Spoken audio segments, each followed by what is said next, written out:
Today is December 6, 1989. I'm Sue Scheimer at the home of Gene Curry to discuss his recollections of North Castle. Got it. Gene, you said that when you first moved up here, you spent winters in Rye. Can you explain about that? Yes, Sue. When we bought the old house, of course, it had no facilities at all. We got the electricity in and running water. But in due time, in a year or so, we were able to get the money together and put in the oil burner and the hot water heating plant. So with that in place, we were able to, of course, resume living here full time, which we did. And of course, I had to live here because for the years 1932 and 33, I had been elected to the Board of Assessors. There were 3 of us, and we would spend a good part of 1 month traveling around looking at the houses that had been built, which would only be about 10 or 15 as I recall, and any possible changes in the assessment. And we were in a very bitter time of depression, so that we had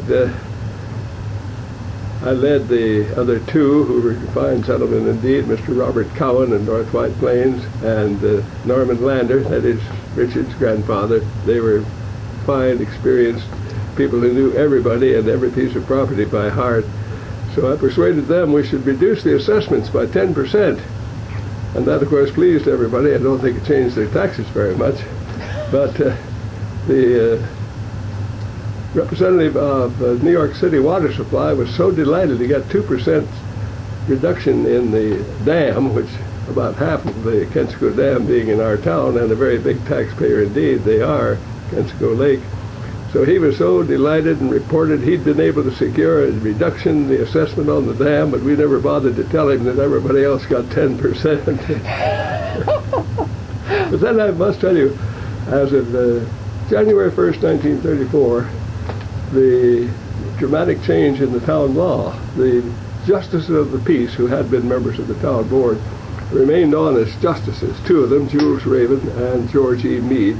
George E. Meade with the oxen over here in Middle Patent, and Jules Raven, the burying justice we spoke about last time. They remained on as justices, but the new town board came into being. Mr. Christensen of North White Plains, Walter Wolfile and Paul Lear of Armonk, and myself from this area.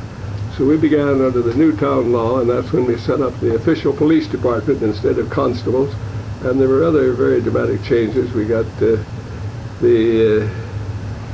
planning board and other things which are now so important in the town were able to be put together under the new town law. Can you tell us a little bit about the difference between constables and the police department? Well, the police department is as we know it today, but the constables were independents who were called upon more or less to do duties and were not with regular hours. And it was without any real control. So they didn't regularly patrol? No, there was no such thing as regular patrol. So if there was a crisis, someone would choose to call them? Or I would think so. Work? I would think so. That's about the best of my recollection, that it was very much an off-duty honor with the occasional duties outside of traffic, which became heroic. And of course, the real problem of this traffic on Route 22 being the sole route leading to the North Country. At those days, the Merritt Parkway didn't come until 1936. The Bronx River extension was fine. That went all the way up. But if you didn't go up the Bronx River extension, the chances are that you, or Route 9 along the river, the chances are you would go north in New York State through Route 22, which was right through the heart of Armonk, right past the Methodist Church corner, which was very serious. Then it was all complicated in 1927 when Lindbergh flew the Atlantic. Then the Bronx Buick dealer bought the Armonk Airport and began to expand it and have regular flights and show flights and acrobatics, so that Sundays became a bedlam of the worst kind, with traffic piled up on Route 22 for a couple of miles in each direction, trying to get around the corner. Of course, that dramatic corner by the church is where Jerry Hendricks had a roadblock set up, and he stopped a car and began to investigate a suspicious car. And here was a man who had had a bank robbery using guns. Unfortunately, he had put his gun under the back of the car so that he couldn't use it. So Jerry was able to open up the back and find the guns and complete the arrest on the spot without getting killed. A very dramatic thing for one man to undertake, but that was one of the nice things Jerry did. I think I told you Jerry came to work in the log cabin and then took the civil service and went to work as the third in command under John Hergenhan, the new chief of police of the town from 1934 on. Joe Caringi was the other fine, good old steady. So those three men really ran the police department until we were able to build up others as needed. How did shifts work in those days if we had a three-man police department? I don't know how they handled the things, but they had a little coop at cider press at what is now the restaurant at the corner opposite the Methodist Church, and next to the Sheep Shack building, which was the first chain store. That was the A&P chain store in the early 30s. A&P, as I mentioned. Anyhow, they had a little building about 10 feet wide, a log cabin assembly. Exterior had semi-logs that was about 30 feet long.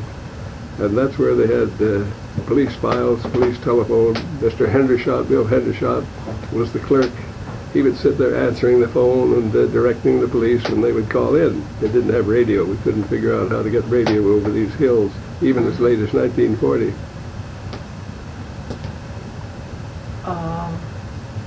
So when Hendricks did that arrest, he was already a police officer, oh, yes, not a constable. He was not one of the two constables. No, he was never. He was a police officer. He came in under the new regime. He married the Tortola daughter. It's a wonderful romance. And Barbara John built him a very nice home up in Orchard Drive, which is still in the son's name. And it was a nice chapter. Mm-hmm. There were. Would you like to go? Do you want to? Well, I was going to ask you one more question about the Board of Assessors to pick up on what you were saying just now. You said you were elected to the Board of Assessors? Yes, in those days we were elected to the Board of Assessors, and there were three. And you were elected town-wide? Right. Okay. You bought this place in '29 then, and you summered here the first year? First year or two we were here for the summers and back to the apartment and Rye for the winter. Yeah. Did you buy the place before or after Black Monday? We bought it in the flush of the early 1929 on Decoration Day. So we had our problems, all right, in getting the place finished up and it did make paid a for. difference. Oh, it made quite a lot of difference, and it was hard going. But thank goodness we were able to keep it. One of the nicest things about it, we did have almost 10 acres, and we were able to give 2.5 acres he purchased at 1935 to Luke L. Benz, who became an anchorman of this community indeed. Mm-hmm. He was very prominent in local affairs, one of the founding trustees of the library. He served on the board of the Northern Westchester Hospital and put their pension plan into effect. He served on the Westchester County Board of Hospitals for Grasslands, the big health complex there, and made his great contributions to this town. He served on the board of the Middle Platte Rural Cemetery and made great contributions there to the lake, the building of the dam lake, and was also senior warden at the St. Stephen's Church and did so many, and headed the Middle Platte School. There were sole trustees in those days. And his wife, Margaret, also took a very active part in everything in the community, all of the various activities, especially riding the library when they had the library delivery throughout the countryside with the library wagon, which Mr. Gifford gave in memory of the late son Sherman, killed during the World War II. So that then Ben's family grew up, the three children grew up in our community, and were wonderful neighbors next door indeed. Every time you say something, I end up with two more questions. Go ahead. first, when did you sell to the Benz? 1935. They built their house in 1937. Okay, but Very by fun. then you were expanding this house Oh yes, already. every time we had a child, we built out a room. The last one, we had to divide a room. Who did the building? Oh, in those days, the man who did was Abrams. Clarence Abrams was the builder. I wish I'd had the wit to have him come here to do that. But we had the Mazurek family, awfully fine family, out of Banksville. The Mazurek father had been able to run a farm and work with his team. And I think I mentioned that when he would mow your field, it would cost you $5 a day with the team. And of course, Harry Hunter, the very astute superintendent of highways, would pay him $6 a day. I think I did mention that. That would keep him mindful. And the Mazurek boys grew up and became plumbers and carpenters and did such beautiful building. Clarence Abrams, though, built a great many things. He let the library have a very nice place on Maple Avenue, their first home, and altered that to suit the library, and I think built the first library up on Whippoorwill Road. But those were very fine local people, and the people who built the houses were able to live in the communities. They lived here. Houses were very modest cost of $10,000 and $12,000 and less. May I ask what you paid for this initially? We paid $16,000 for this house with 9.5 acres. And when do you remember when you did the original expansion, the first expansion? 1931, we built a room on. We had a child, so Yeah, not built a much room. choice. But can you elaborate on how the Depression affected you and the community? The community had not too many commuters, so we didn't have the white-collar commuter problem so much as it was those who had been working on properties on estates and in Westchester County. And I would say that one of the unique things in our welfare department, those who had to be helped, was the fact that in Banksville there was not a single family receiving relief. They had their gardens, they had their pigs, they were self-sufficient. They got through without the welfare officer having a single family on relief in all of Banksville. They were first and second generation immigrants, and they worked so hard. I think I have not. Can you tell about? And I might say that I did mention that when Tom Dick was the WPA director of the town, and he's the one who got hold of two unemployed people. Wonderfully fine men they were, but not really good direction of youth. And I may have mentioned that the old Finch store had been moved around the corner. That's where the rummage round is now. Did I mention that I paid the rent for that? And, No, you didn't. well, I paid the rent because out of my salary of $1,000 a year as town councilman, I set that aside and used it for purposes like that. I was determined not to get dependent upon a $1,000 income and sell my soul to remain in office. And so he was doing his best with these two men, with the youth of the Banksville area, and they had about the most active thing, I think, was playing pool. I think they had at least 2 pool tables in that old building, but they kept them going and off the street and in good spirit. And that's when Julian Howey came along, as I may have mentioned, in 1937, and said, we must find a director, we must get financing, and that's how it came about, as I told you. You said that Tom Dick was the WPA director for the town North Castle? Yes, that's right. His nice Did he family. live in town? Oh yes, he lived in town. His nice family here, and they grew up. Gene Doms, Mr. Doms also was one of those people who helped in John Dom's father. And John Dom's brother Gene married one of the Dick daughters, and he runs one of these poultry factory farms down in Maryland. We have seen them up on our visits down in that part of the world. But it was a very close-knit community. Everybody, of course, knew everybody else and knew their problems, and they got through pretty well. Well, you say everyone knew everyone else and knew their problems. Everyone in Banksville Does that mean that everyone in Banksville also knew everyone in Armonk? Or? Banksville was a separate community. Yeah. And you would count yourself as part of Banksville? Oh, I was divided between the two. Yeah.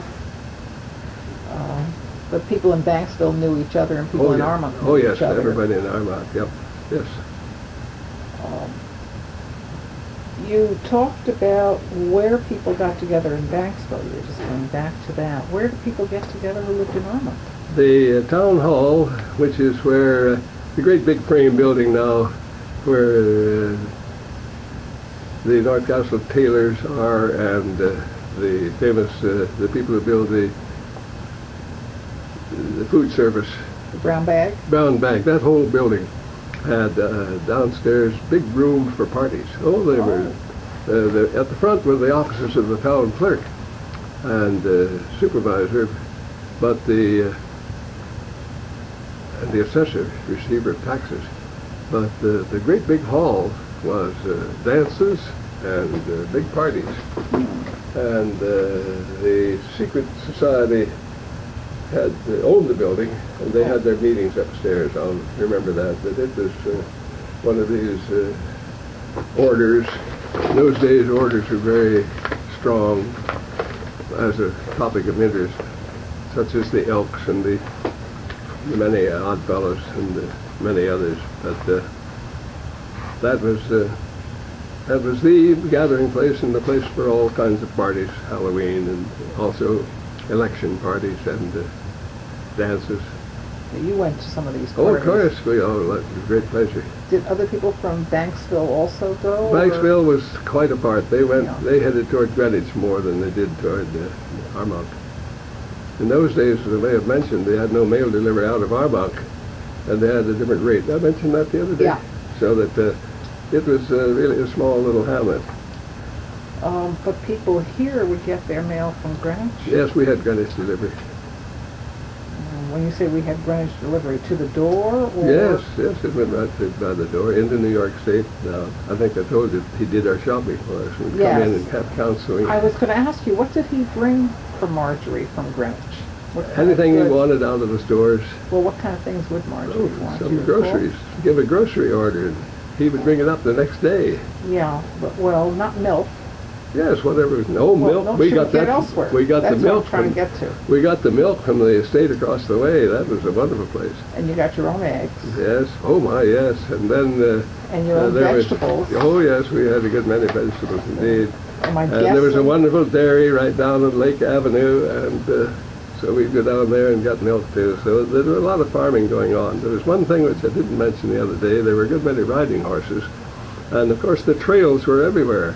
The Greenwich riding trails came right up through this property, and Colder D. Hyler, who had built his house on Round Hill Road many years ago, before that, had maintained these trails of the Greenwich Riding Association at his own expense. He had his little pickup Ford truck and went through the woods with his men, and they tied in with the Greenwich Riding trails over toward the Mianus Valley, so that there was an interchange, and people actually did ride for many miles on these trails through the woods, open trails. And of course the fox hunting was going on very close.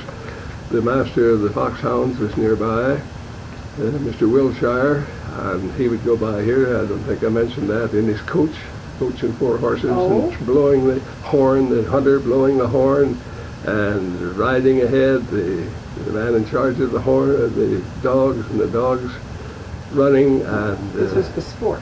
This was, he had an English coach, a man on the box, 2 men on the box driving 4 horses, and a man behind in the rear seat blowing a bugle, and the Wilshire sitting in the coach. And when they went up Mead Road, it was the dogs running, it was red coats and all, scouts running ahead on horses. I'm going to tell you, it was great, unique. And that was for sport? Amen. For sport? Oh yes, that was the hounds for running foxes. They had fox hunts. The countryside was not growing up in those days, so they could do fox hunting in this part of the world. Then they had to move it further up, and Carlo Paterno, the son of the good doctor, became the master of the hounds in northern Westchester for a good many years. I think now they're still running up there in North Salem. Who was Mr. Wilshire? Well, he was the head of Standard Brands. And his Lived in place, Greenwich? oh yes, he lived in Greenwich. He was right near the famous estate which is now Helmsley, and also right near Dr. Edgar, Dr. J. Clifton Edgar, who owned a great deal of the property all around us here, for whom Edgar Road is named. And he brought up his family there. He was a very famous doctor. He was a doctor in the early days of the 1900s. He was at the college with Dr. Anthony Paterno at the College of Physicians and Surgeons about 1901. He delivered Babs, the heiress of the Woolworth family.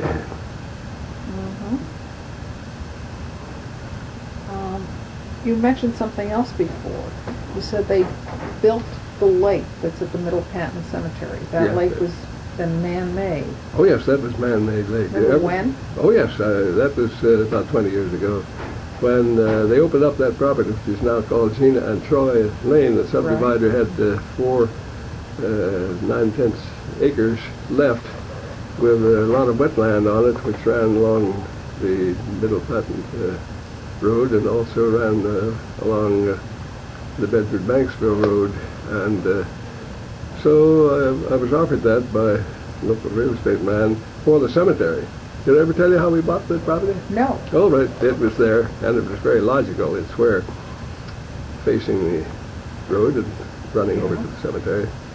And so I sent out word. I was president of the Middle Patton Rural Cemetery at the time. I sent out word to everybody that if we could raise the money, if we could have some pledges, we should buy that property and add it to that. It would not be used for burial, but it would be a very important addition. And at the Middle Patton Methodist Church, Hamilton Hadley, the son of the old late president of Yale, who of course lived in Orchard Drive until his death, Hamilton Hadley met me at the door of the Middle Patton Methodist Church in Middle Patton there and said, "I'll give half of it, Gene." So on the basis of his oral statement, I went to the bank and said they'd like to buy this property. I think it was about $9,000. And they said, "Why, Gene, of course we'll lend you that money. Why, in addition to those loans you have on your life insurance policies for your college, children's college, why, you've got good equity there. So that's just fine." And then as I got up to go, they said, "Now, Gene, do you mind having your wife sign this piece of paper?" So we bought the property. In a year or two, we raised the $4,500 or whatever it took, yes. And Hamilton Hadley wrote his check, and we took the title, and then we began the building of the lake. And there was a very interesting thing. To build a dam up, you've got all kinds of problems, because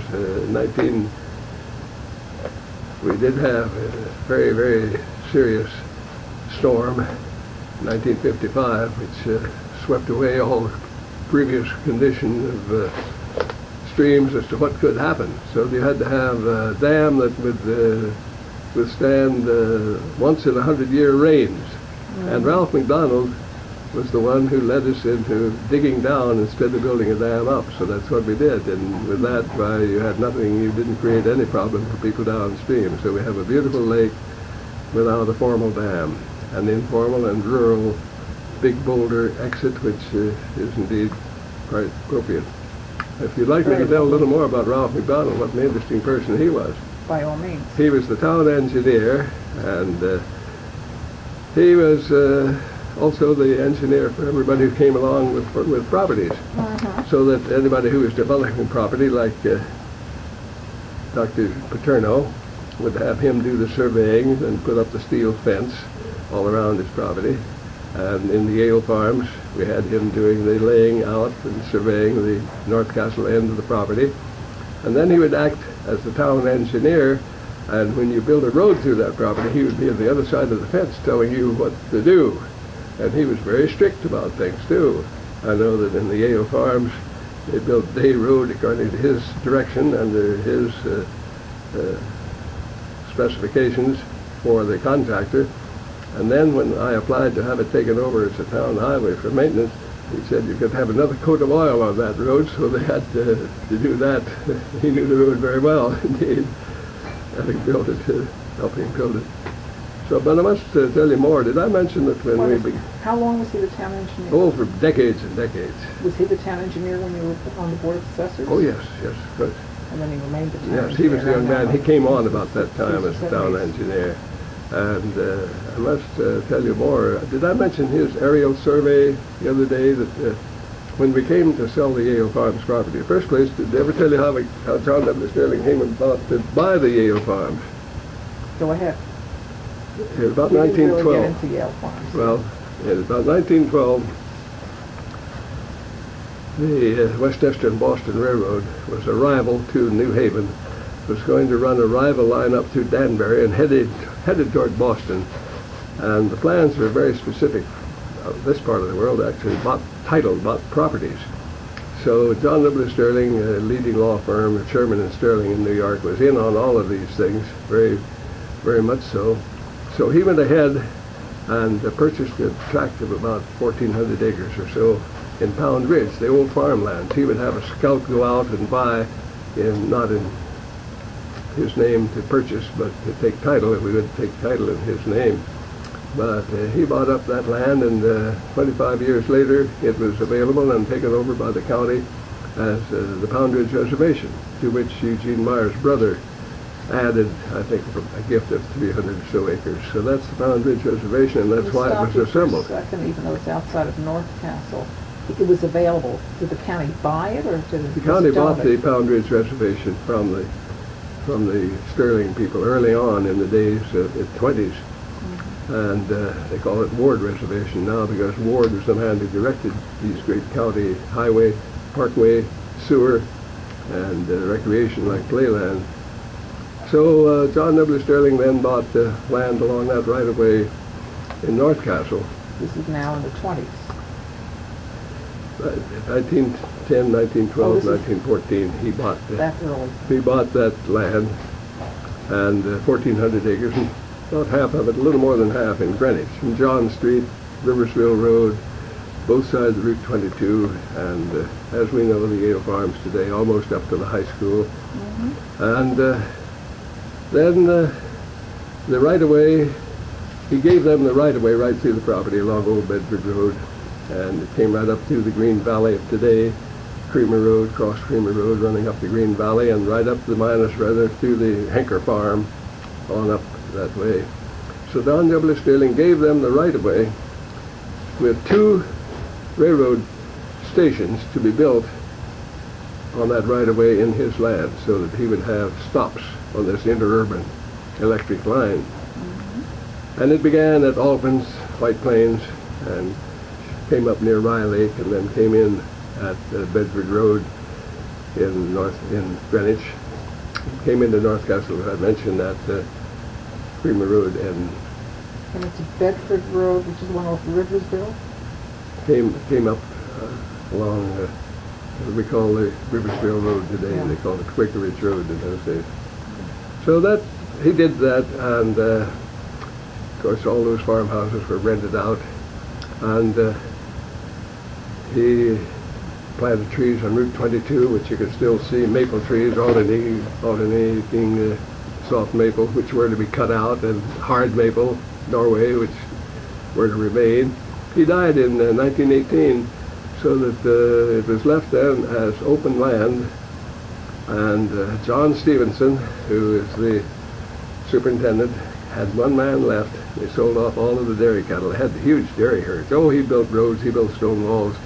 He ran a big place, as the contract would indicate. And after he died, John Stevenson and Danny Marchuk kept the fields open. And they were still doing that in 1935 when Yale decided to sell it. Did I mention the time that they decided to sell it, and then I made a report to No, I was Yale? going to ask you about that, but before you go to that, when he died in 1918, what did happen? The will left it to Yale? Yes, he left it to Yale, but they didn't take title until 1936. So what happened between 18 and 36? Well, it was run by the trustees. And the trustees of the trustees of Sterling's estate? Yes, trustees of Sterling Estate. That was all tied in with the Sherman and Sterling law firm.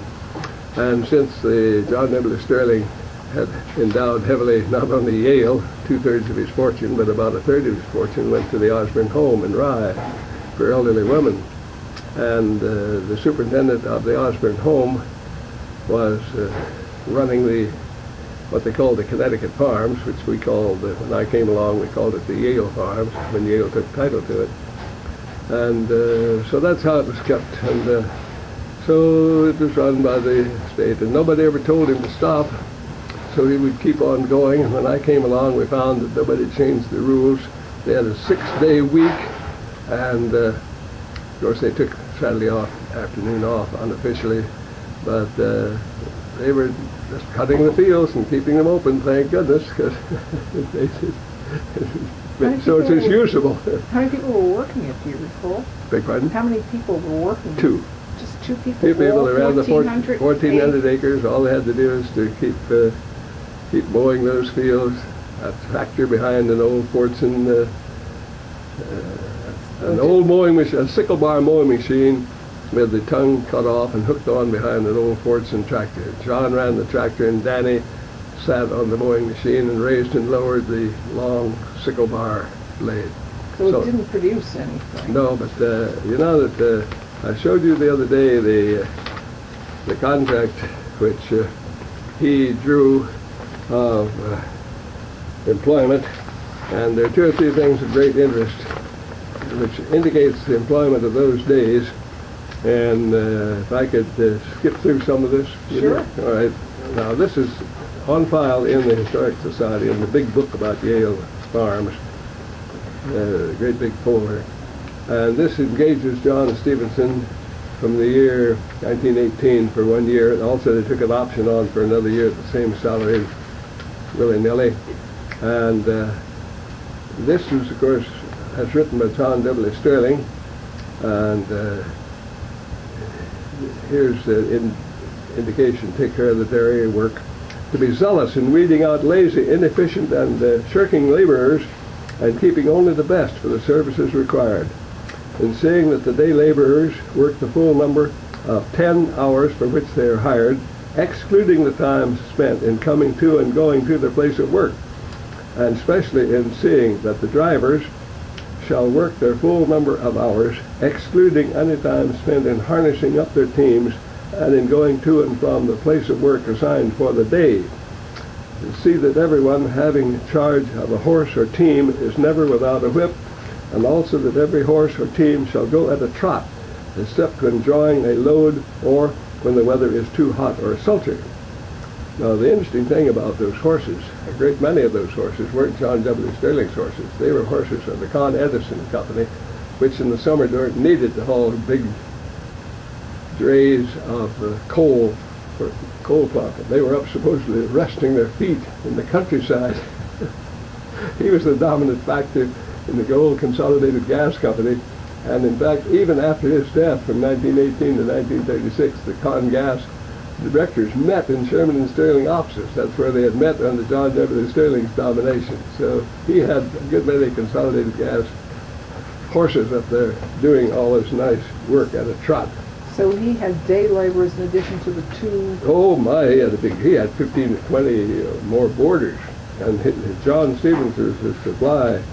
Here's another thing he was supposed to keep these people. I'll give to that in a minute. The party of the second part, that's John Stevenson, agrees there will be no graft in the operation of the farm. No perquisites shall attach to the position. He will not, under any circumstances, either directly or indirectly, receive or exact commission or money from any laborer or other person employed by him or on his behalf, or charge any commissions or discounts for anything purchased by him. He will deal on behalf of the party of the first part with absolute exactness and honesty in the best of labor and material and all other respects. Since the party of the first part has owned the so-called Connecticut farms, he has been particularly annoyed by the farm foremen and men under their charge visiting Armonk, a small town about a mile from the Brundage place, and returning to the farm in an intoxicated condition. And the party of the first part is particularly sensitive about having his foreman go to Armonk and except in the performance of his duties, and then only for the purchase of absolute necessities on account of the immoral influence of the place. And he further agrees that he will board the monthly men. They had a big boarding house for the monthly figure $20 a month for each man, and they ran the dairy. Now they had big milk production. And over in North Fork Plains, rather in Silver Lake and White Plains, they had a milk station, which is now the public health service station over there. I think they gave it to for that purpose. It was public, now used by the public. So Sterling, while Sterling was alive, it was used as a dairy farm. Yes. Well, he ran a big farm and he built between 18 and 36. Between 1912, 1914, 1918. He'd been doing that down at the Rye from the 90s on, and Rye and Harrison. He had about 500 acres in Harrison, which is called Sterling Ridge, because he gave that to the Osborne home. That's how I got involved with the Osborne home, handling that property in Harrison. And remarkable woman, Miss Helen C. Adams, his secretary. She ran the home, and she ran these farmlands for decades after his death. But that dairy business was not only absorbing interest on his weekends. He was never married, so he had these two interests especially. He would come up and show where the roads were to be built. He would show where the stone walls were to be. He had his exact direction. Every day they telephoned him in New York and told him exactly what was going on from the Osborne home. Said every weekend he'd come up and see exactly what had gone on in these, what we call Yale farms of today. And his acute knowledge was really absorbing, quite unique. Orrin Houston was a young boy, has told me that they knew when John W. Sterling was coming up in his Pierce Arrow. He had a man up in the box, a Pierce Arrow, and John W. Sterling in the big glass enclosed sedan in the back. And John W. Sterling had directions to his men. He would say, blow horn, slow down. And they'd hear this horn being blown. That gives you the idea. That gives you the idea. He spent the weekends living in a house on the estate. He never stayed overnight if he could help it. He was deadly afraid in the Harrison farms, which he gave to the Osborne home, called Sterling Ridge, up near Pleasant Ridge Road and opposite the Westchester Country Club on North Street. He did have a house where he would stay occasionally, and he would blockade. He had double thick walls and heavy, heavy locks and double doors. And of course he had a few enemies because disgruntled workmen, you know, hiring these many, many people, scores of people running dairy farms, and they were all itinerant, not family people.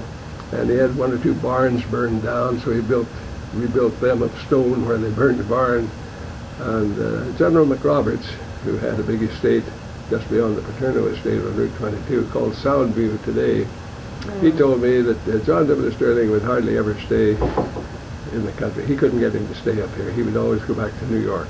So that he was rather... Did you work for...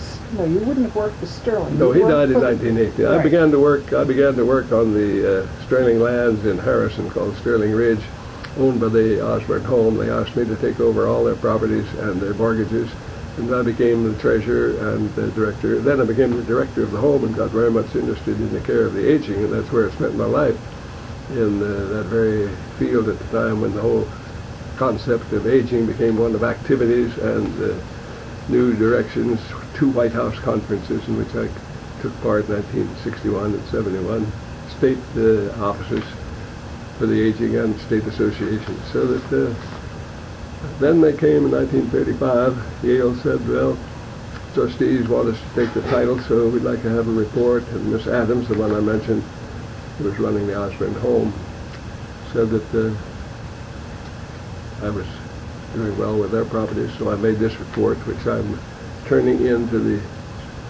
very soon to the Historic Society, recommendations of opening the property up with 5-acre sites. So they agreed and had me do that, and I turned the trustees now. The trustees. Yale took the title of the property in 1936, and I went to Ralph McDonald, and he made up an aerial survey map, and he would, as you can see by looking at these maps, I'll hand you one, and there is one on file down at the in the big book, that the aerial view which I think was around 12,000 feet, but it's magnified. You can tell where the woodlands are, you can tell where the streamlines are, Yes. you can see where the old roadways are. And then he would put down the approximate area, say 5.2 or Yeah. 5.6, whatever. And then when the property was sold, he would make the survey, and the beautiful accuracy of his calculation from the aerial map would be within 2/10 of an acre. Who went up and took the photographs? That was done, had been done for the whole area, so we bought the pictures, bought the aerial pictures. It was an aerial It was already photograph done? which had been done well before 1936. So we used those No satellite. public, they were available to the public, so we bought those, and that was his suggestion, and one of his greatest contributions was the first subdivision we know of that was sold by aerial maps. Interesting. Yeah, I'm looking, I think, largely at the Greenwich side on this particular Yes, that's one. right. I don't have one of the North Castle. I filed the North Castle one, but I didn't have many of those. Okay, I'm really asking you to repeat yourself, or perhaps the lawyer in me is trying to get more detail than anyone else is going to care about. But the property was owned by Sterling. He willed it to Yale. Trustees of his estate or trustees at Sherman and Sterling controlled it the trustees of his estate were in Sherman and Sterling. and they controlled it. They controlled it 35? until 1935-36, when they said, "Well, Yale, you ought to really take title to this. We've been running it, now it's time for you to face up and take it over." So Yale did. And so when Yale took it over, they made the decision to subdivide. That's right, on my recommendation. On your recommendation. And subdivide in 5-acre sites, subject to the zoning which I had secured in 1931 of 2 acres minimum per site. And we had the old farmhouses, and we began to sell them off in 1936. We put up signs all around Yale farms. We had so many ox yokes out of the old barns. We used ox yokes, genuine ox yokes. I want you to know, up beside each of the signs, you hold it pretty interesting, isn't it? The Yale farms. And there's this ox yoke supporting the sign. Half of an ox yoke feet. Very nice. Then we had Brother's blacksmith shop. He made up ironwork for us, and we had very nice So in local effect, thing. you're working for Yale. Oh, yeah. Yale also controlled the property that belonged to the Osborne home. No, the Osborne home ran its property. I was working for the Osborne home, and I'm running their properties and helping run the home and running this as a side issue. And had help. Francis, S.H. Francis came down from Yale. He was the man running the lands, letting contracts here for roads.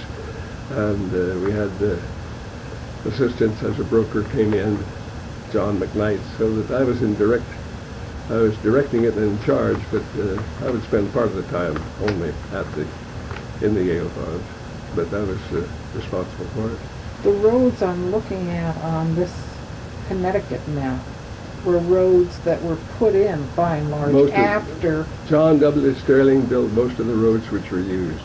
The Sterling Road, which I got named for him, was one of his very fine roads, built with a rock base, and he had been grinding up stone and throwing stone into the base of the road, so we had beautiful roads all through the properties which we used. The same thing happened down at his so-called Harrison Farms, which were Sterling Ridge of today, very fine subdivision with 1 acre minimum down there. Did Sterling Farms, Yale Farms, go up as far as Creamer? In other words, if we're looking at the houses on Creamer, those were not part of what it went down to Green Valley Road only. The last house is right next to the Green Valley Road settlement. He couldn't buy that from the Creamer. You have the letter from the Creamer daughter, and they wouldn't sell out to John W. Sterling in 1912, 1915, so that it was that's as far as he could go. But it was such wonderful people came along and bought properties. One of them was Dr. George Draper, right there next to the Creamer property. He took care of Franklin D. Roosevelt when he had his polio in 1920. Strangely enough, he was a man. He said that to prevent spread of polio in those days, we put people on a table and put their heads back over the table and fill their nostrils with mercury. I don't know how long you'd last with that kind of a treatment, but he also said to the College of Physicians and Surgeons that people's minds had a great deal to do with making them sick. And he was considered an oddball in 1936 when he came up here and bought this property from me. He was being the laughingstock of the doctors. Now we call it psychosomatic medicine. It's a known... It's a known cure sometimes. You actually sell the property? Oh yes, I would. The brokers would come along with clients, and I would go and look up the people and make the recommendation. In those days, we passed on the plans of the houses too. We had architects like Bob Burbank, one of the fine local architects. He did St. Stephen's Church addition and many homes. So we'd have their plans passed on. We kept it pretty tight control. Did you control who could buy, or well, it only was the wide house? open. It was it's wide. There's a wide, especially in the post-war period, as being, of course, open by law as well. So we have only one map, I think, left of the North Castle end, but the Greenwich end does give that picture of. That's a wonderful. You can see an open field and a stone wall, and you can see where a stream line is going down through the trees. When you see the bare land, which is a hard thing to come by, the forestry people at Yale were down, my invitation. I said, what can we do about these bare fields? People want woods. He said, you know, these Norway maples, they're perhaps the most attractive tree that you could have. If you're going to do any tree planting, I think you ought to think of having Norway maples. And not Norway maples, sugar maples, the ordinary hard maple, as a decorated tree. And I think that this is very, very nice. Some wonderful people came along. I think I told you the other day that we sold what is now the Smith Tavern for $4,500, just 5 acres. But it was in such miserable shape that they could hardly live there. It's really not livable. And the one across the way where Piers Curry is, I think was a very interesting tale. I think we sold it for $3,500. And the man who put a lot of money into it, $4,500 I think we got for that with 5 acres. He put a lot of money into it and tried to sell it for $12,500, and he couldn't sell it. So he came back and wanted me to go to Yale and ask for $1,000 back on his original purchase. So what happened? No, well, I had to turn that one down. I think Piers are trying to get $250,000 for 2 acres at the corner now. The numbers have changed a lot, haven't The they? dollar has changed between decades. Did what is now Yale Farms sell out at some point in time? Yes, in 1956 I had come back into the property, 1954, and sold out the last few. And so in 1956 there was one parcel left of 7 acres on the Quaker Ridge Road, which is called Riversville Road now. And it had a lot of road frontage, but it wasn't too deep, and it had some wetland, and it would be hard to develop. Marjorie wouldn't live on it, wouldn't consider having a house down there. And the reason I bought it is because I had told this Yale graduate, you should own this property, you own it adjoining it, it'll give you a lot of road frontage. Well, I'll let you have it for $3,000. And he said, well, I wouldn't pay that much for it. So I wrote to Yale and said, why, this man wouldn't pay. He's a Yale graduate, he owns the land adjoining, he should pay it. Why, I'd pay $3,000 for it myself. So they wrote back, accepted. And there I was. There you were with one more piece. So it took me about 2 years to get the money together and pay for it, but I did. Then I went to this good man and who owned the land in the back and said, let's give that land away. I don't want to live there. You give 6 acres and I'll give 7 acres, and we'll have 3 4-acre sites, and that'll make a pretty good appraisal. We'll have a deduction, and besides that, we're not using the land. Oh, we shook hands on it, and so then we got the appraisals. Well, they came in at such a high figure, he called me up and said, Gene, I really can't give this land away. It appraises for too much.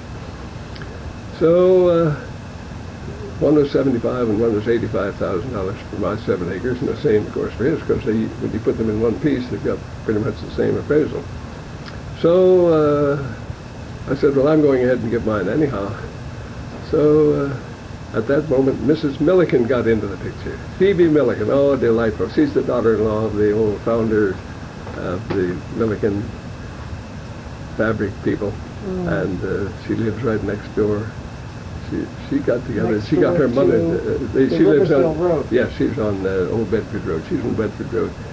The Milliken family owned right up next to this. So anyhow, she got interested, and she got her mother-in-law to give land. So we ended up with 22 acres given to the Audubon Society across the way. That's the one to Well, receive that's it. the Audubon Society near John Street. Yes, we gave it to the John Street Audubon Society across the way from there, Meadow Field, way down there on Riversville Road. So that's where Sterling Road comes out. That's where the land, opposite Sterling Road entrance and facing the Audubon.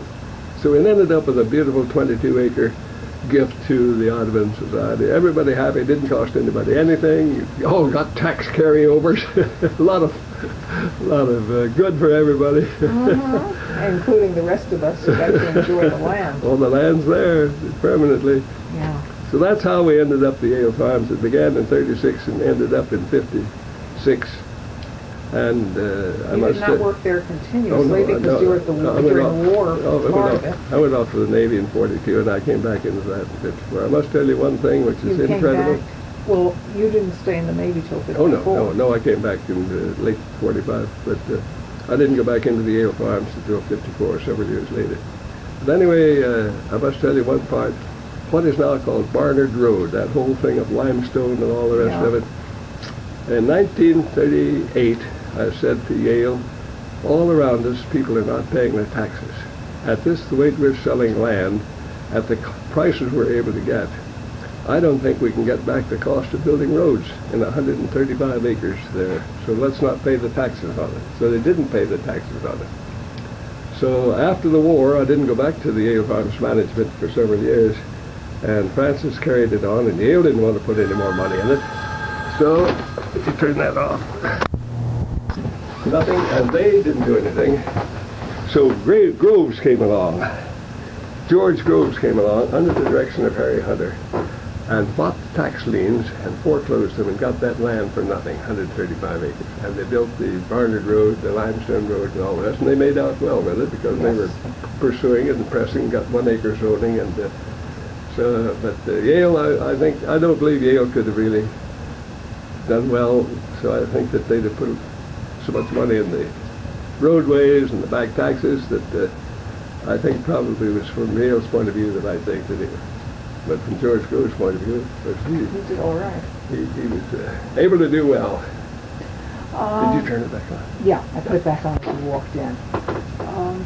The zoning, you touched on it the other day. I got a little confused when I listened back, and now I'm getting even more confused. At some point, someone, and I think I know the answer to this, but let me ask it anyway. Someone wanted to build a cemetery here. Oh, yes. Who was that? In 1929, working in Harrison, in that Sterling land and the nearby brokerage of Harrison and Rye, I would meet with the supervisor of the town of Harrison named Ben Taylor, and he had his eye on the so-called French hospital property, which is in Middle Patent, all up through that countryside known as Cedar Hill Road, Brett's Lane, up near St. Mary's Church, 500 or 600 acres. And he said, I'm going to have a cemetery there that will rival Kensico. And I never told him that we had a farm home right in that town, and we didn't want cemeteries, so that would spur me on to go running around and getting petitions signed to have zoning which would preclude cemeteries. The town got zoning in 1928-29, 28 I think, because in North White Plains they were fighting the development of business along Lafayette and Washington Avenues, and so they got a zoning ordinance which was for the benefit of North White Plains, and the whole rest of the town above Kensico Dam was called F, which meant no restrictions, just really wide open. They had a gunpowder fireworks factory in the swamp, which is now where the farmers market is in Banksville, and you could build a business building any place or a restaurant on any corner and do all kinds of things as you might wish, and that's the way the people of North Castle wanted it, 1928-29. So they had F. So in order to bring about zoning, I got petitions to have 2-acre zoning but no cemeteries, some 1-acre zoning such as Banksville Road near the Bennett Dennison in that area, and circles drawn around the hamlet of Banksville and the hamlet of Armonk. And in 1931 that was passed, and that did away with cemeteries. But that didn't prevent Dr. Paterno, who had that same dream of a beautiful cemetery which he had seen out in California to be reproduced in those open lands, rolling fields where the Canyon Club is and where the high school is. He was going to have a beautiful cemetery of the California type with towers and the Angelus being played and no visible stones and everything beautiful. But people didn't like that idea of hearses running up Route 22, so Jimmy Hopkins was the supervisor of the town, and he stood firm, and they never changed it back to allow cemeteries, and they could not overcome then the county board legislators lost their ability to establish cemeteries anyhow. They have to have a lot more authority to establish a cemetery now than the simple vote of the Board of Supervisors of the county, as it was in 1929. So that's how we got zoning in 1931, because I was scared to death. Tell me about the gunpowder factory. Oh, that was just one of those things. They manufactured fireworks over there in the swamp. There was no zoning of any kind. How long were they there, do you recall? Oh, they finally disappeared because they couldn't make any money, but nothing to stop them. But I think I did tell you about the zoning coming to Armonk after they started the putty factory next to T. William Putty's, and the groaning and moaning of that heavy kneading of putty made him a believer. Well, that was 1931. No, that 31 I got the zoning, but we drew the circle around Armonk, but along 15 years later, when they'd had a putty factory going there, he decided that zoning was a very good thing. So we got zoning in Armonk at that point. So they got zoning. When you were assessor, did you have an office? No, we did this in their heads. We'd go around with our book, our book. We had no secretary. We did our own secretarial work. Just turned it into the town clerk, and the assessor would take our books and make any changes, which are very few additions. You assessed only new housing. We wouldn't have any reason to tackle the old ones. We'd already done that. Yeah. How did you? I don't know. I'm probably asking you a question. I'm just asking you to summarize a lifetime of learning and everything else. But how did you assess new? How did you determine what the appropriate assessment was for something? Approximate square foot or cubic foot, and similarity to houses of the same size. No exactness such as now required. Cubic foot, square foot. You said you went into real estate right after finishing at the Harvard B School. Where? I put myself through the Harvard Business School by selling real estate. Up there? Yes, up there in Cambridge. The office is still right there in the corner of Harvard Square, a little 3-story building, frame building on the curve. If you ever go to Harvard Square, you got a child up there, haven't you? No, I have a child in New Haven who may not be there next. All right. You'll see where I started out. My X marks the spot. I saw it at my 65th reunion last spring. You worked for another outfit there? Oh, yes, I worked for Tom Daly, a nice Irishman. I learned a great deal, and I got myself through college. They still have an office there? Oh, he's gone, but the office building is still there, a little 3-story building on the curve. So then you finished at the school? Oh, yes, Harvard Business School, and finally I went into securities. Another man and I had a flower shop in 800 Madison Avenue. We thought we could sell the flower service weekly to people, but we found after 6 months you couldn't do it. Well, so what year is this? 1927, okay. 26, 27. So I came into real estate in Westchester County and Ryan Harrison, and then was taken into the Osborne home to handle their properties a year or two later, a few years later, and that led into the career of the field of the aging and the new world that opened up, and I'm glad that it was in that period. That was the formative period. And of course, the Jewish homes were the ones who were already setting the example of activities and medicine, and that's where they were the leaders. It's always a great privilege to me to have been educated by those at New York, the home for aged Hebrews and many others, and that's where we got they were the voice of experience. It was a pleasure. Was the Osborne home affiliated with religion? No, it was for Protestant people at the beginning. It's now open to all faiths, and now even to men. It began funded for women only, but now it's open to men also. You said and also to all faiths. You said you managed their properties. They're real properties? Oh, they're real properties, all kinds of. They had in those days mortgage certificates, foreclosed properties. We had an office building in New York, and two or three other kinds of houses, mortgages. The mortgage certificate which went bad was as bad as the HUD scandals of today. So we inherited those. So from those properties then I began to work into the management of the home, and then from the management of the home into being director of the home and the whole. Then we had 70 beds skilled nursing home and 125 residents, 175 beds, 175 occupants, and it was very interesting and very nice. When did you stop working at the Osborne? Well, I had to stop in 1970. They had a rule that the executives had to stop, so I had to stop when I was 70 years old. You worked at Chapel Hill for a while. Oh, at Chapel Hill in the Navy. That was when you were at the Navy? When I volunteered, they sent me down there to learn what I could, teach what I could too. I'd been teaching at NYU in the evening.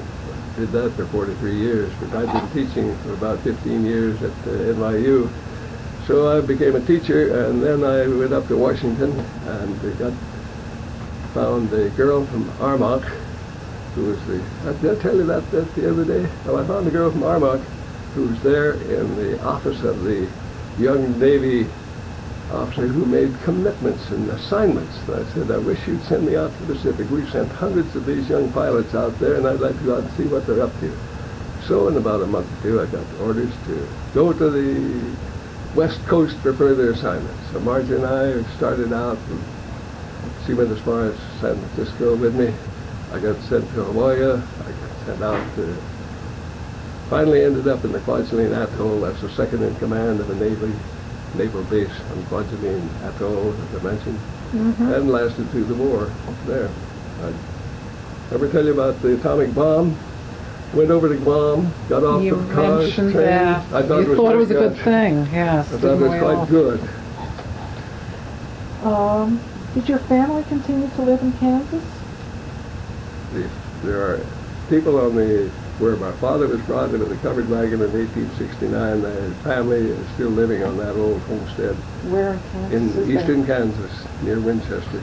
That's where John and I were brought up, and the others, and that's where he got that lore of old John Brown. If you see the pictures of John Brown, the old heroic fanatic with his gun in one hand and the Bible in the other, he was actively out there in the pre-slave, the pro-slavery people and the Free State people were fighting in the 50s before the Civil War. Bloodshed, Quantrill's raid at Lawrence, killing people.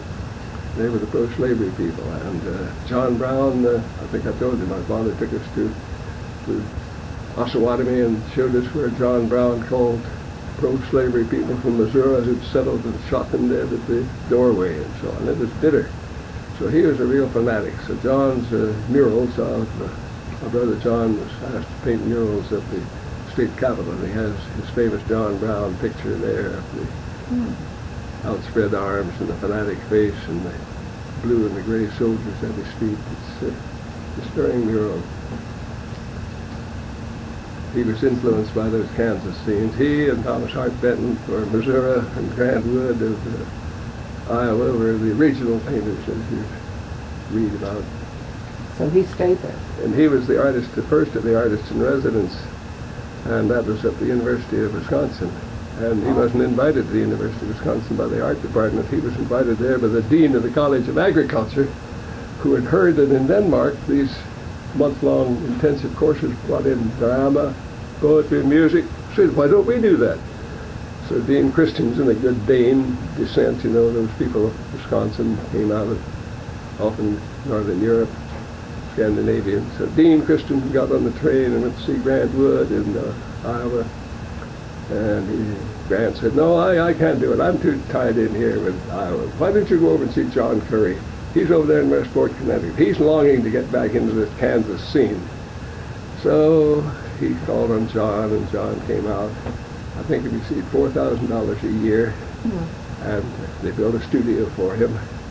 And he was allowed to paint. He built some of his, he painted some of his finest murals for the national buildings in Washington, Justice Department, and also for the Interior Department. The land rush, the opening of the Oklahoma Strip, and all. And the homesteaders, beautiful big murals, 10 by 15 feet in his public buildings in Washington. And they also did private work. The Metropolitan has 5 or 6. Whitney Museum, when she founded it, Mrs. Whitney bought Baptism in Kansas, one of her first purchases for her museum. So they have 6 of his paintings there, which they show occasionally. So that then he did the Kansas murals before his death in 1946. So we have many ties to that part of the world. Yes. Still.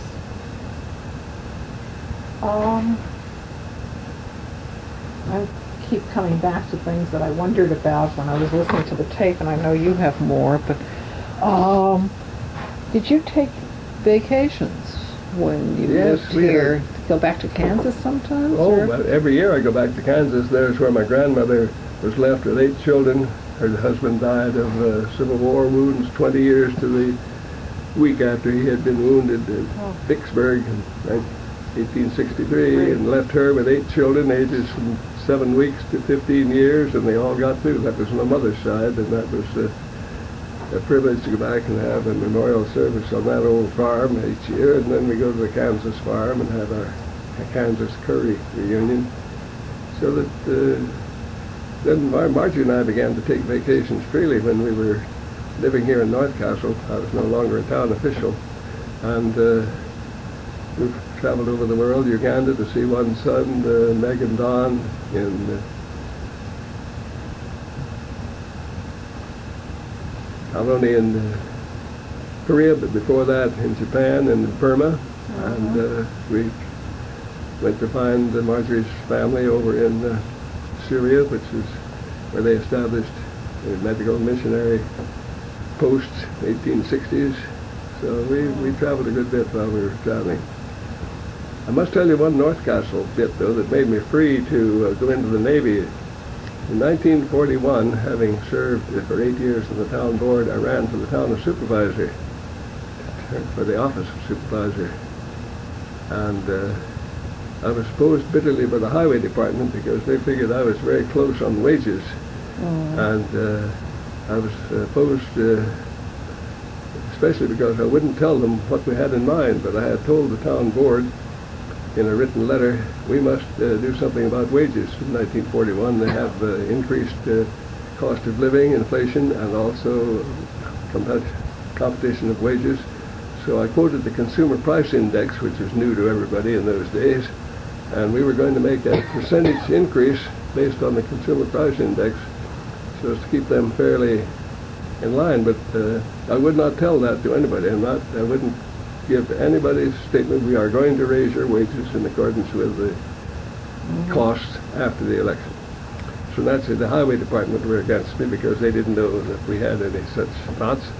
The police were against me because we were making them take firing, as I may have mentioned last time. John Hergenhand couldn't shoot as well as anybody in the force, and that was very embarrassing to him. He could he couldn't shoot the revolver to hit anything, and we were forcing some pistol practice, and so it was a great pleasure in the long run for me to be defeated for the office of supervisor by a very pleasant gentleman, T. Darrington Semple. His mother had the Semple School for Girls from the South, a finishing school at Riverside Drive, and he was certainly a very nice and affable person. He had 2 years as supervisor. Is he a Democrat? Yes, he was Democrat, a Southern Democrat. Unusual. He was a great friend of Percy Lindbergh, who was also out of the Southern Democratic group, and nephew of Governor Lehman, who had been our supervisor for many years, 1934 on. But being defeated in 1941, as Pearl Harbor came on December 7th, which will be here tomorrow, I was then free in 42 in February to make my approaches to the Navy for enlistment and volunteering, and if I had been tied here as supervisor, I'd have had one of the greatest adventures of the whole family enjoyed that stay in Chapel Hill. They lived with me and were able to live there for about 3 years while I went on further to the Pacific at the end. So it was a great experience, all of which is due to my being defeated for supervisor, and I couldn't thank God enough for that pleasure.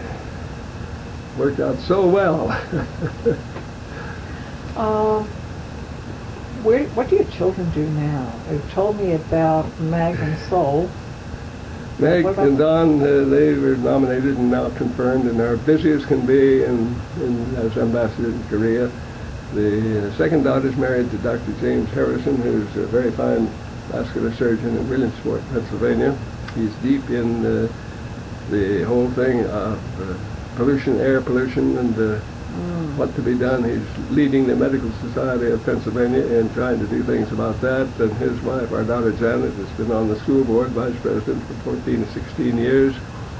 And that's a very good duty, important duty. One son is a scientist, and he's in the computer world and working on programming of acutely. One son's over in Holland doing well with his seminars in business methods and techniques, and he had various good ties, and the grandchildren are doing well.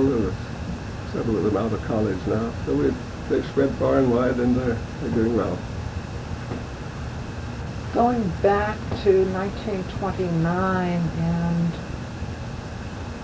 the period right after that, with whom did you get together socially? I would say that we were so busy. I was teaching 2 nights a week at NYU, and the town board would take about at least 1 night a week. And so I would say that we were, and then the people at the library, that came along in 38, and I would say that most of our social life was engaged in affairs in which I would be meeting people of those boards and engaged in that kind of not social calling hither and yon. I know that syndrome too well. Yes, I think you could speak to that. Right. There were some wonderful characters of those days, which I might mention something about. There were enough of the fine old country people that you could still echoes of the way it was 100 years ago. That's the way to put it. I remember well one family, the Bradford family. They lived at the Remsen farm. He'd married a dear wife who was part Indian. So when they would go shopping on foot, and they would buy their packs of groceries and also some beer, and she would walk very respectfully about 12 feet behind him all the way from Armonk up to Banksville Road. And that would go on time after time, and you'd see them day after day, and they wouldn't ride with anybody, but they would walk to Armonk, buy their supplies, and walk back. And there were other characters down the road from us here. Here's the house which we're desperately trying to get electricity into. It was owned by Clarence McTavie. Well, he was a burner over in Banksville. Somebody had a fight with him, some argument, so the house burned down. And he did some work for next door neighbor Luke Benz, and the woods got on fire following his service. Oh. So Clarence came up one day, and he had his horsehair coat on, and he was quite odoriferous because he had no running water. The house doesn't have running water to this day. He was living upstairs, but he had this family with a lot of children in the rest of the house. So I put him on the porch and brought him coffee and something to eat, chatted with him, and he said, you know, sometimes I have that idea when I see those children around, I'll just take my axe and chop their head off on the block. So I said, well, this is about time we called an end to this. So I got him and took him over to grasslands, and of course he never came back. But that's how those things can happen in country fare. Yeah. But that was one character who was, of course, unhappy. Another was Andrew John Durham. Did I mention that his father or grandfather was part Indian, part slave? And he said that the Duke brothers had him lead them to a spring. And they said, this is a great spring, we're going to start a factory here. That would, if that's the way it happened, that's when the American Tobacco Company and the Dukes and the others started it. We'll call this place we're going to build a factory Durham after you. Now whether they called that place Durham after him or whether he was called Durham after the place, we do not know. But anyhow, Durham's son arrived in Brooklyn Heights as the coachman. He was the outdoor man, and Brooklyn Heights in those days had their horses, and it was the prestige place. Fifth Avenue had never been. The East 70s and the Riverside Drive were just beginning to be thought of, but Brooklyn Heights is the place. And he was the outside coachman, and he married the Swedish girl on the interior. They came to North Castle under the auspices of Walter Wolfow's father in 1923. They lived there in the Gifford place, and then they moved into this place down the road, which I just mentioned on Edgar Road, which doesn't have any electricity to this day. We're working on that. Anyhow, the family lived here. The children grew up. They went off in World War II, at least 3 of them, 2 overseas, and they would fit it in, and so he was a real character. Andrew John Durham and the whole family, and they're still here, some set down the road in that house. They bought the house for $2,000 from Walter Finch in 1940, and they carried the parents through with their support until their death. So that's one of the country characters whose echoes are still with us.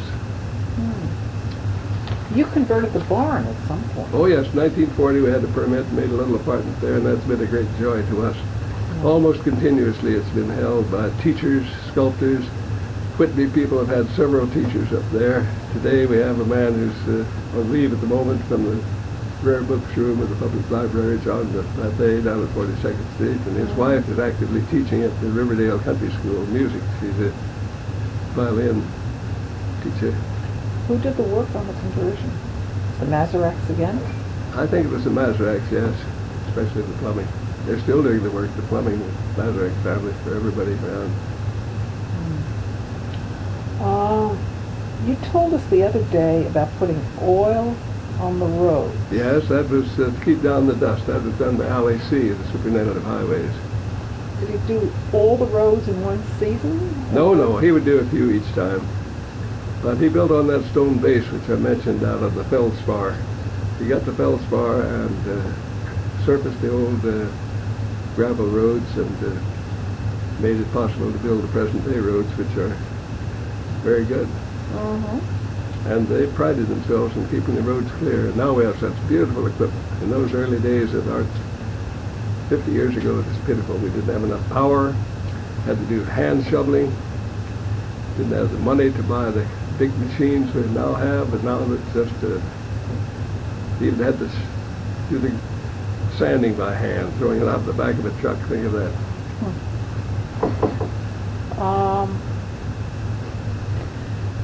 You said that the people who were living here early on, when you first lived here, were largely not commuters. That's right.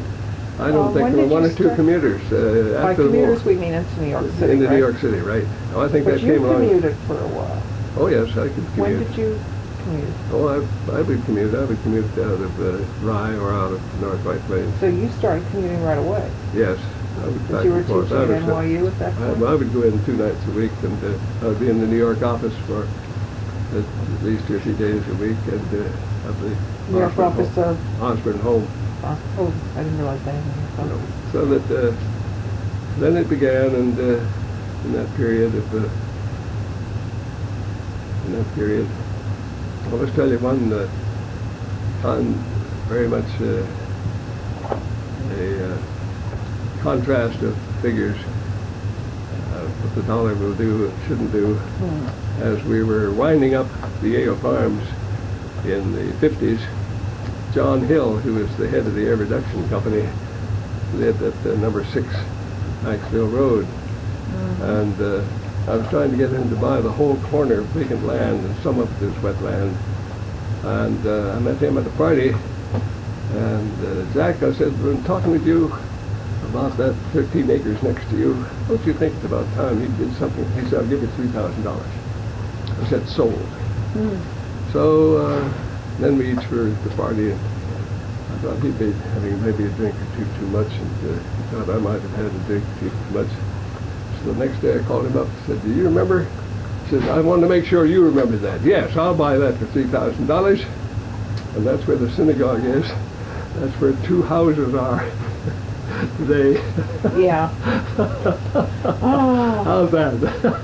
You just can't compare the numbers. That's all I can say. The American dollar has lost a lot. Lost the man across the way, Balmer's. He received $5 a day working on the Yale Farms. I got him a good job over there for $5 a day. He paid $5 a month for the rent. So, and he got electricity because we had electricity, so he was well ahead of the game. These executives who lived in town and had high positions in major corporations, they were weekenders, I assume. Yes, right? most of them had a base in New York. Yeah. Most of the estates, of course, had a base in New York where they lived. You had commuters starting in the 40s? More commuters starting in the 40s? In the 40s and the 50s, in the 30s too. They were picking up. As the Yale Farms, especially Windmill, began to open up. No, not Windmill. Whippoorwill began to open up in the 30s. They were doing well in the 30s. And a lot of houses being built up there. They had commuting? water supply too from Newcastle. Right. And those people were commuting? Oh yes, they were commuters. But when I'm talking about the lack of commuters, I'm thinking of the Eastern District here. Hickory Kingdom Road, where we had the big hole in the spring every year. Well, they were all pulling people out of the mud hole, so on. So the eastern side had very little commuting. But did that change here, too? Oh yes, that began to change, of course, when the pressure came and the roads were improved and the post-war period and the building opened up and the houses were being built and properties were being subdivided. The Yale Farms opened up freely and began to sell 4 acres for $3,200 and 2 house sites, couldn't go wrong. So that was in the 50s, so that's when it spread rapidly indeed. Who were the architects? Were they locals? Not too many architects. There was one... For the Yale Farms? No, they were... Bob Burbank was the one man, Robert Burbank, and he lived on Creamer Road. He did a lot of fine buildings here. And then we had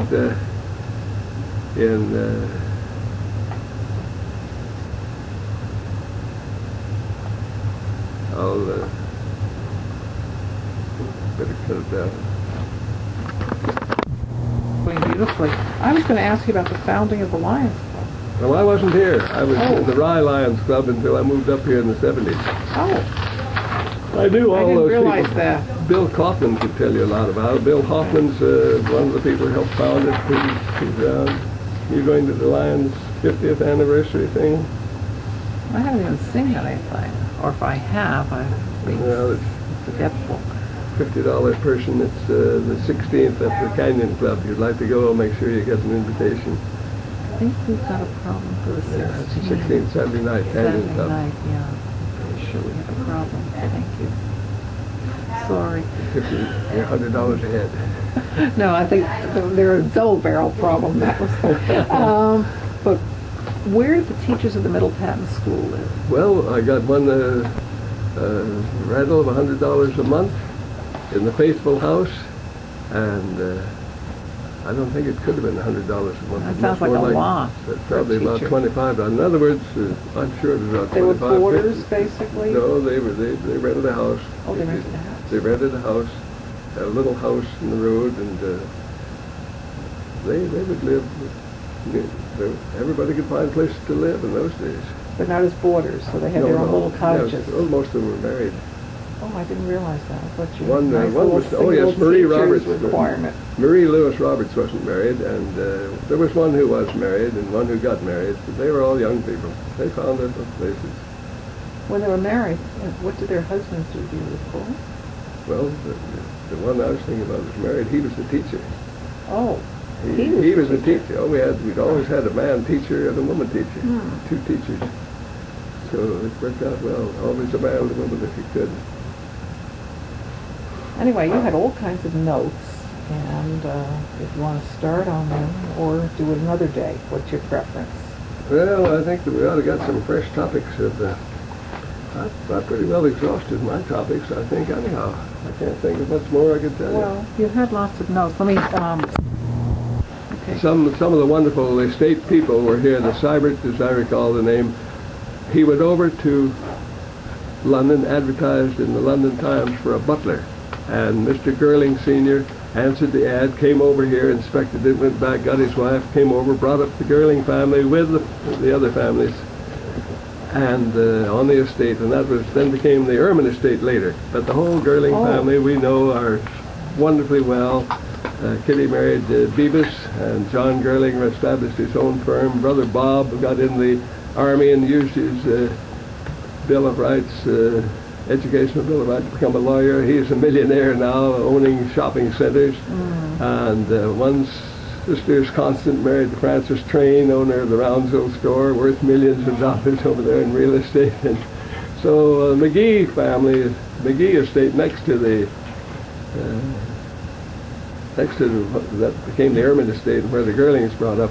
The McGee, that's where the Farquhars worked. And then we had the Farquhars all around, Robert, and then also the other son who became barber over in Scotty Farquhar in Banksville now, and his son running the Banksville Lawn Equipment.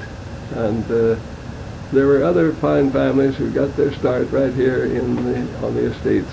The Boyd family, he was in the red-coated, famous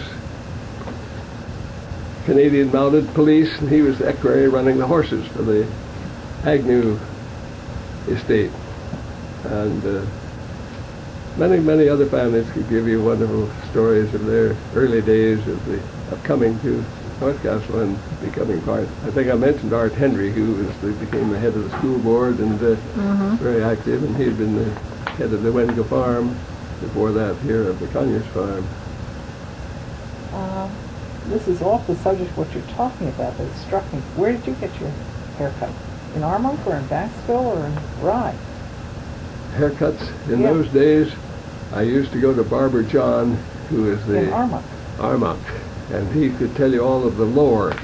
He was like Harry Hunter, the superintendent of highways. Everybody knew him, and he knew everybody else. Harry Hunter, as I mentioned, the superintendent of highways, knew how to get people to vote. He would do certain things on election day, like taking a bottle of whiskey to one family up in Hickory Kingdom Road, where he was expected with that bottle of whiskey.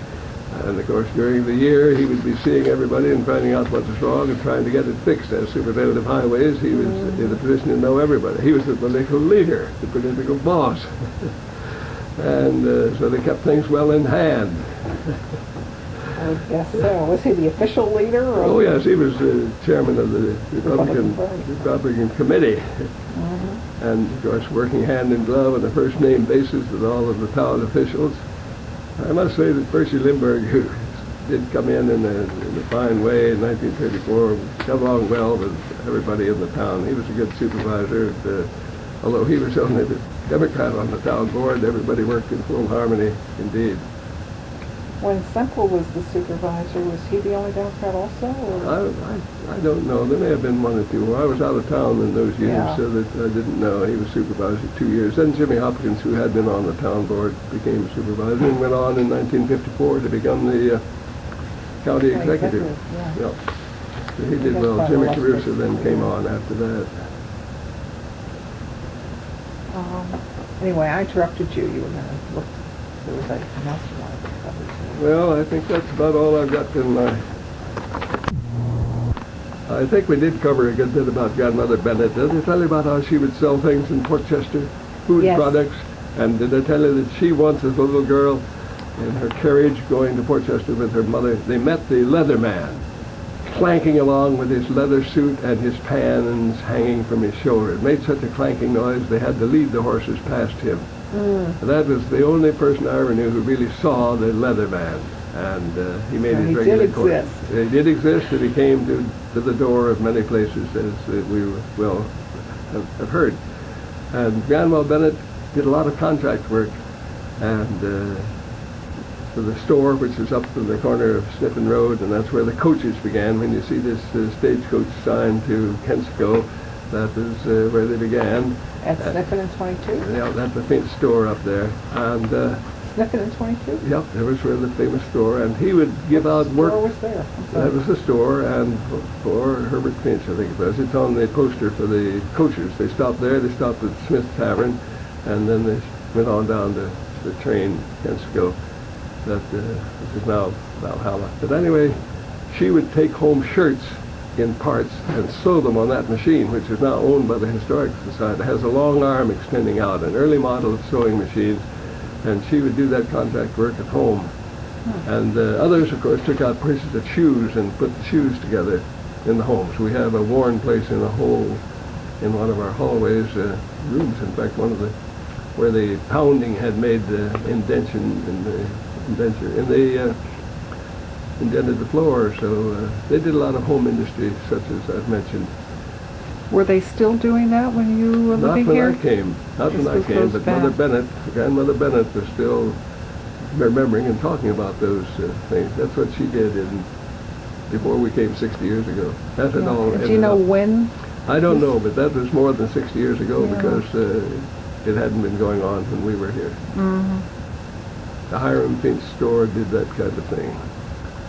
And you said that the stagecoach, which was not here anymore when you came here, but that stopped at Sniffen. It didn't go north of Sniffen. The Hiram Finch store was at the corner of Sniffen Road and Route 22. Yeah, and the stagecoach did not go north of that. It may have gone on up, but I never saw a sign telling where it did go, but we do have the signs, which are everywhere, of the stagecoach. And Harry Brundage told me about at the Smith Tavern of today, they would look around where the watering trough had been to pick up old shillings and other English coins that had been dropped by people getting out of the stagecoaches when they would alight. And of course the spring which fed the Smith Tavern is still running, and that fed that watering trough for the horses for the stagecoach, and they would use that stopping place. When you came up here, were people using anything except cars for transportation? Cars were universal then. Riding was for only, there were some workhorses still.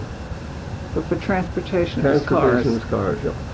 And there was no public transportation at that point, so it had to be your own car. Had to have your own car. Had to have your own car. There may have been a bus from, there was a bus usually from Mount Kisco through Armonk to White Plains in the old days. Not very frequently. No, not very frequently. It's not very frequent now. The building of the airport came along. Did I tell you how they did that in 1940?